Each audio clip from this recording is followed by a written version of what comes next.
percaya akan Roh Kudus, Gereja Katolik yang kudus, persekutuan darah kudus, pengampunan dosa, kebangkitan badan, kehidupan kekal. Shalom sahabat Katoliku keren, kuci hota he. Selamat datang di negara India. Yeay, negara asal dari salah satu biarawati Katolik yang terkenal sepanjang sejarah, yaitu Mother Teresa. Ya, seperti apa kehidupan umat Katolik di negara India? Apakah mereka sama seperti Mother Teresa memiliki semangat bermisi sebagai misionaris cinta kasih? Langsung saja kita akan jelajah umat Katolik di negara India. 1. Sejarah. Iman Kristiani mencapai India pada tahun 52 ketika Rasul Thomas mencapai Muziris di pantai Malabar yang sekarang disebut sebagai negara bagian Kerala. Dia memberitakan agama Kristen di pantai timur dan barat India. Orang-orang Kristen Santo Thomas ini dikenal sebagai Nasrani, yang merupakan istilah Syria yang berarti pengikut Yesus Nazarene. Komunitas Kristen di India kemudian berada di bawah yurisdiksi para uskup dari Persia, Iran. Sejarawan memperkirakan tanggal ini sekitar abad keempat. Hasilnya, mereka mewarisi liturgi Surya Timur dan tradisi Persia, Iran. Belakangan, ketika misionaris Barat mencapai India, mereka menuduh komunitas ini mempraktekkan ajaran Nestorianisme, suatu bid'ah yang memisahkan keilahian Kristus dari sifat manusiawinya. Namun, banyak sejarawan yang membantah bahwa komunitas tersebut adalah Kristen Nestorian. Mereka menyatakan bahwa komunitas ini memang mempraktekkan iman Katolik dalam tradisi Surya Timur, sebelum kedatangan misionaris Eropa kala itu. Saat ini, keberlanjutan komunitas Kristen mula-mula di India ini dapat kalian temukan di Gereja Katolik Syro Malabar, salah satu gereja partikular di Ritus Timur dalam Gereja Katolik yang mengikuti tradisi liturgi Suryani Timur atau Kaldea.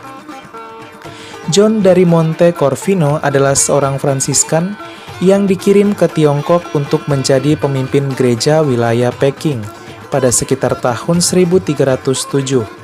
Ia melakukan perjalanan dari Persia, Iran, dan pindah melalui laut ke India pada tahun 1291 ke wilayah Madras atau yang disebut dengan Negeri Santo Thomas.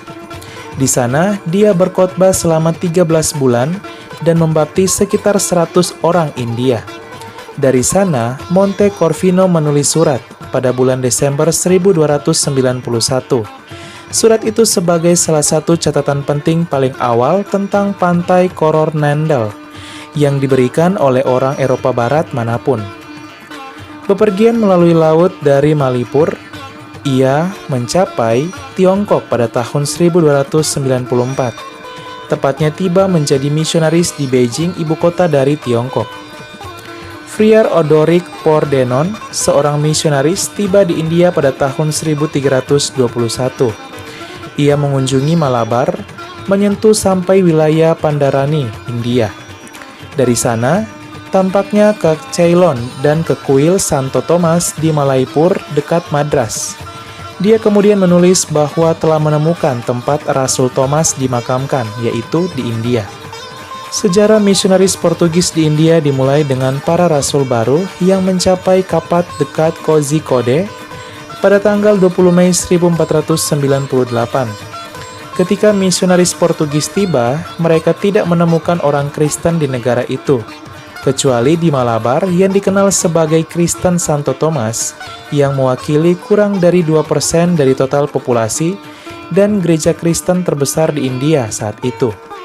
Umat Kristen pada mulanya bersahabat dengan misionaris Portugis.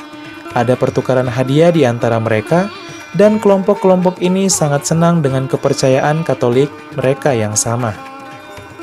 Selama ekspedisi kedua, armada Portugis yang terdiri dari 13 kapal dan 18 imam Katolik di bawah Kapten Pedro Alvarez Cabral berlabuh di Cochin pada tanggal 26 November 1500. Pedro Cabral segera memiliki hubungan baik dengan Raja Cochin, India. Dia mengizinkan 4 imam Katolik untuk melakukan pekerjaan pelayanan apostolik di antara komunitas Kristen mula-mula yang tersebar dan di sekitar Cochin. Maka, misionaris Portugis mendirikan misi Portugis pada tahun 1500 di India. Dom Francisco de Almeida, Raja Muda Portugis, mendapat izin dari Raja Cochin untuk membangun 2 bangunan gereja di India, yaitu Gereja Katolik Basilika Santa Cruz yang didirikan tahun 1505 dan Gereja Katolik Santo Franciscus yang didirikan tahun 1506. Pada awal abad ke-16, seluruh bagian timur yaitu wilayah Asia berada di bawah yurisdiksi Keuskupan Agung Lisbon, Portugal. Pada tanggal 12 Juni 1514, Cochin dan Goa menjadi 2 tempat pelayanan misi utama gereja Katolik di Asia di bawah Keuskupan Funchal yang baru dibentuk di Madeira, Portugal. Setelah semakin bertambahnya umat yang memberi diri dibaptis, pada tahun 1534, Paus Paulus III oleh Bull Quaquem Reputamus mengangkat Funchal sebagai Keuskupan Agung dan mendirikan Keuskupan Goa India sebagai sufragannya, mewakili seluruh India di bawah Keuskupan Goa. Hal ini berdampak pada semakin maksimalnya pelayanan misi iman Katolik di Asia yang dapat berpotensi membuka misi lain sampai ke negeri tirai bambu Tiongkok. Umat Katolik Betia India yang adalah komunitas Kristen tertua di wilayah India Utara, akhirnya memiliki sebuah wilayah misi khusus demi memaksimalkan pelayanan pastoral mereka yang didirikan pada abad ke-18 oleh misionaris Katolik Italia yang tergabung dalam Ordo Friars Minor Capucin, sebuah ordo religius Katolik Roma. Pelindung misi Kristen Betia adalah Maharaja Durup Singh, Raja Betia Raj di Hindustan, yang kala itu juga meminta Giuseppe Maria Bernini untuk merawat istrinya yang sakit dan berhasil menyembuhkannya. Misi Kristen Betia berkembang di bawah perlindungan istana kerajaan Betia oleh Raja Betia dan semakin bertambah jumlah umat Kristiani di sana.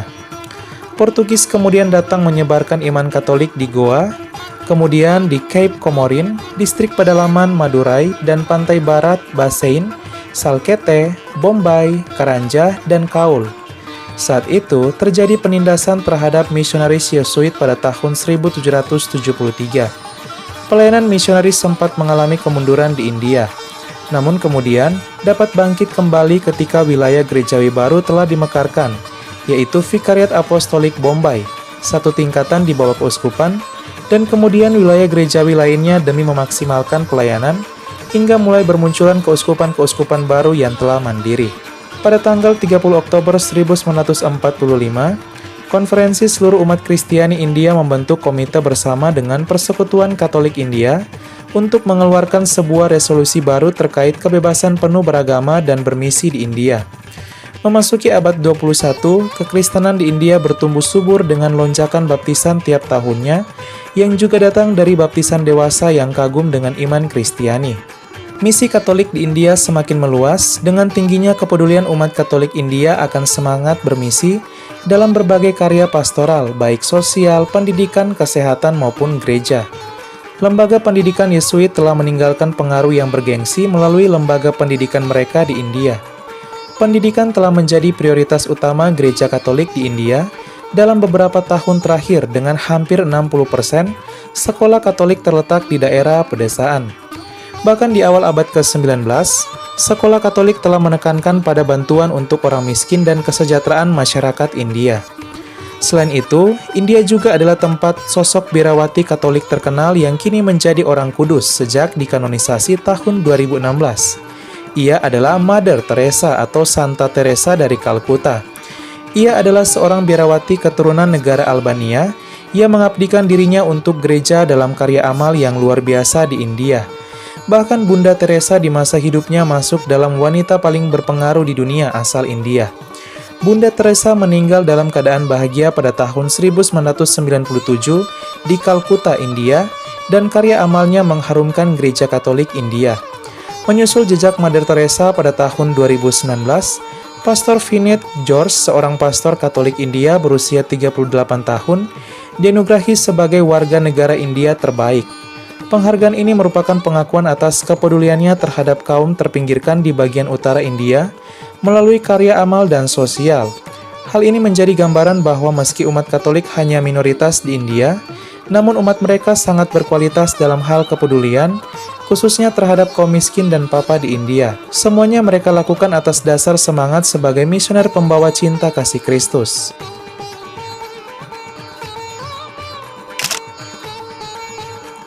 2. Wilayah pastoral. Adapun wilayah pastoral Gereja Katolik India terdiri atas 3 ritus. 3 ritus lainnya tidak terdapat di India, yaitu Armenia, Alexandria, dan juga ritus Bizantin.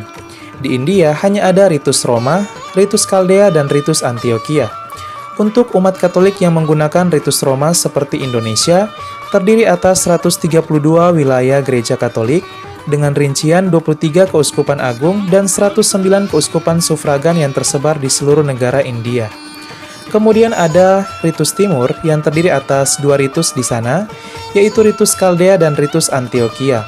Untuk ritus Kaldea dalam Gereja Katolik Siro-Malabar terdiri atas 31 wilayah, dengan rincian 1 keuskupan agung mayor, 4 keuskupan agung, dan 26 keuskupan sufragan. Kemudian kita masuk pada ritus Timur Antioquia dalam Gereja Katolik Siro-Malankara terdiri atas 11 wilayah, yaitu 1 keuskupan agung mayor, 1 keuskupan agung, dan 9 keuskupan sufragan. Adapun umat Katolik di negara India tersebar di 8.583 paroki data tahun 2005, dan di tahun 2018 kurang lebih sudah mencapai sekitar 10.000 paroki.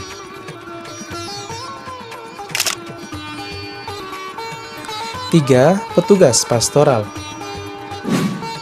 Statistik Gereja Katolik tahun 2011, rincian petugas pastoral di India sebagai berikut. Terdiri atas 168 uskup, 16.066 pastor, 2.528 frater, dan 50.112 suster. India juga menjadi salah satu negara penyumbang petugas pastoral terbesar di Asia maupun di dunia. Panggilan umat untuk hidup selibat juga kuat di sana.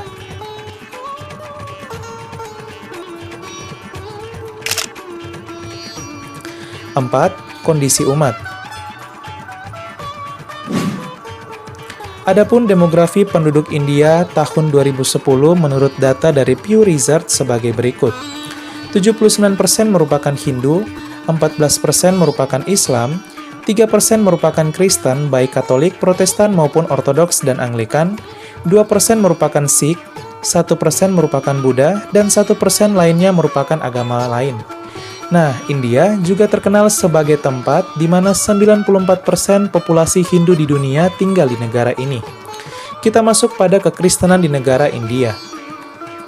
Data dari Christianity in India, tahun 2001, umat Kristen di India mencakup hanya 2% dari total penduduk India. Kemudian di tahun 2020, tumbuh pesat menjadi 5% dari total penduduk India. Tahun 2001, jumlah umat Kristen di India 24 juta orang.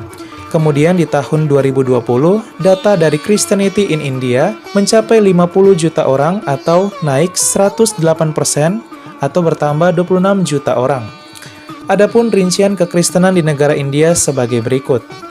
Data tahun 2011 terdiri atas 40% Protestan, khususnya dalam gereja aliran Sidang Jemaat Allah India, kemudian 33% Katolik, 20% Anglikan, khususnya dalam gereja Episkopal India atau Gereja Episkopal India Selatan, dan yang terakhir 7% merupakan Ortodoks, khususnya dalam Gereja Ortodoks Siro-Malankara atau Gereja Ortodoks Surya Malankara. Kemudian di tahun 2020, 40% merupakan Katolik, 32% merupakan Protestan, 18% merupakan Anglikan, dan 10% merupakan Ortodoks. Dan sampai saat ini, Gereja Katolik menjadi gereja kekristenan terbesar di India. Kekristenan di India menjadi mayoritas di beberapa negara bagian, seperti Nagaland, Mizoram, dan Meghalaya, dengan range 83% sampai 90% dari penduduknya merupakan umat Kristiani. Adapun basis kekristenan di India yang cukup signifikan terdapat di Goa, 25% dari penduduknya. Kita masuk pada kekatolikan di negara India. Data dari Gereja Katolik India dan BBC News, tahun 2005, jumlah umat Katolik di India mencapai 17 juta umat atau hanya mencakup 1% dari total penduduk India yang mencapai sekitar 1 miliar lebih. Kemudian di tahun 2020 naik menjadi 20 juta umat atau mencakup 2% dari total penduduk India. Adapun basis kekatolikan di India terdapat di negara Kerala, dengan sekitar 22% dari penduduk negara bagian Kerala merupakan umat Katolik. Selain itu, umat Katolik di India tidak hanya hidup dalam menggereja, tapi juga dalam karya pastoral. Seperti mereka mendirikan sekolah-sekolah Katolik, kemudian rumah sakit untuk kesehatan, dan juga lembaga-lembaga penelitian. Data statistik Gereja Katolik India tahun 2011 terdiri atas 14.429 sekolah maupun universitas Katolik di India, kemudian 1.086 institut pelatihan, ada 1.826 apotik dan rumah sakit Katolik, dan 292 lembaga penerbitan. 5. Gereja. India memiliki begitu banyak gereja-gereja Katolik yang berdiri dengan kokoh dan megah, layaknya gereja-gereja Katolik di Eropa dan juga Indonesia. Adapun pembagian gereja di India dapat kita rinci ke dalam 4 bagian, yaitu situs warisan dunia UNESCO, situs peziarahan suci nasional, basilika, dan katedral. Kita masuk pada gereja yang berstatus sebagai situs warisan dunia UNESCO. Di India ada 7 gereja Katolik. Beberapa di antaranya yaitu Gereja Katolik Paroki Katedral Santa Katarina, Goa, India. Kemudian Gereja Katolik Paroki Basilika Kelahiran Yesus, Goa, India. Kita masuk pada Gereja Katolik yang berstatus sebagai situs peziarahan suci nasional India. Terdiri atas 4 gereja, beberapa di antaranya sebagai berikut. Gereja Katolik Paroki Peziarahan Suci Internasional Santo Thomas Malaya Toor, Kerala, yang merupakan gereja Katolik yang menggunakan ritus Siro Malabar. Kemudian ada Gereja Katolik Paroki Basilika Santo Thomas Chennai, Tamil Nadu, yang merupakan gereja Katolik yang menggunakan ritus Roma seperti Indonesia. Kita masuk pada gereja Katolik yang berstatus sebagai basilika atau satu status di atas status katedral. Nah, gereja Katolik yang bersifat atau yang berstatus sebagai basilika di India ini terdiri atas 27 gereja. Beberapa di antaranya sebagai berikut. Ada Gereja Katolik Paroki Basilika Santa Maria Bengalore, Karnataka yang menggunakan ritus Roma. Kemudian ada Gereja Katolik Paroki Basilika Suci Ratu Rosari Kalkuta, Bengal Barat yang menggunakan ritus Roma. Kemudian ada Gereja Katolik Paroki Maria Diangkat ke Surga Mumbai yang merupakan gereja Katolik yang terletak di Keuskupan Bombay yang juga menggunakan ritus Roma. Kemudian ada Gereja Katolik Paroki Basilika Bunda Penyembuh Velankani, Tamil Nadu yang juga merupakan gereja Katolik yang menggunakan ritus Roma. Nah, di gereja Katolik inilah dibangun persis lokasi penampakan Bunda Maria kepada seorang anak Hindu yang berasal dari suku Tamil. Dan nama Bunda Maria dari Velankani ini dijadikan sebagai pelindung bagi salah satu situs gereja Katolik di Indonesia loh, yaitu Graha Anai Velankani yang dibangun di Kota Medan, Sumatera Utara. Dan umat Katolik yang berada di sekitar Graha Anai Velankani ini mayoritas merupakan etnis Katolik Tamil India. Gereja ini merupakan perpaduan antara budaya India yang begitu kuat dan juga inkulturasi dengan kepercayaan atau iman Katolik. Kemudian ada Gereja Katolik Paroki Basilika Santa Maria Ratu Pencinta Damai Trivandrum, Kerala, yang merupakan gereja Katolik yang menggunakan ritus Kaldea dalam gereja partikular Siro Malabar. Kita masuk pada gereja Katolik yang berstatus sebagai katedral di India. Ada 197 gereja, beberapa di antaranya sebagai berikut. Ada Gereja Katolik Paroki Katedral Nama Yang Kudus Mumbai, Bombay, yang menggunakan ritus Roma. Kemudian Gereja Katolik Paroki Katedral Rosario Tersuci Kalkuta, Bengal Barat yang menggunakan ritus Roma. Kemudian ada Gereja Katolik Paroki Katedral Hati Kudus New Delhi, Delhi yang menggunakan ritus Roma. Disinilah pusat dari Keuskupan Agung Delhi atau New Delhi yang merupakan ibu kota dari negara India. Kemudian ada Gereja Katolik Paroki Katedral Santa Maria Jammu Cantonment yang merupakan bagian dari Jammu dan Kashmir, pusat dari wilayah Jammu dan Kashmir yang menggunakan ritus Roma. Kemudian Gereja Katolik Paroki Siro Malankara Katedral Santa Maria Trivandrum, Kerala. Gereja ini umatnya menggunakan ritus Antioquia dalam gereja partikular Siro Malankara. Kemudian yang terakhir ada Gereja Katolik Paroki Katedral Santo Yosef Mufatupuzha, Kerala, yang merupakan pusat dari umat Katolik yang menggunakan ritus Antioquia dalam gereja partikular Siro Malankara. Ya, sahabat Katoliku keren, itulah dia jelajah umat Katolik di negara India. Wah, serasa pengen menari ya jika mendengar nama India. Negara pemroduksi film-film Bollywood yang terkenal yang bahkan juga disiarkan di TV-TV Indonesia. Semoga kiranya kita doakan sama seperti Mother Teresa yang memiliki semangat bermisi sebagai misionaris cinta kasih. Semoga umat Katolik di sana dapat meneladani Mother Teresa dalam semangat bermisi mewartakan kasih Kristus. Sekian dan terima kasih.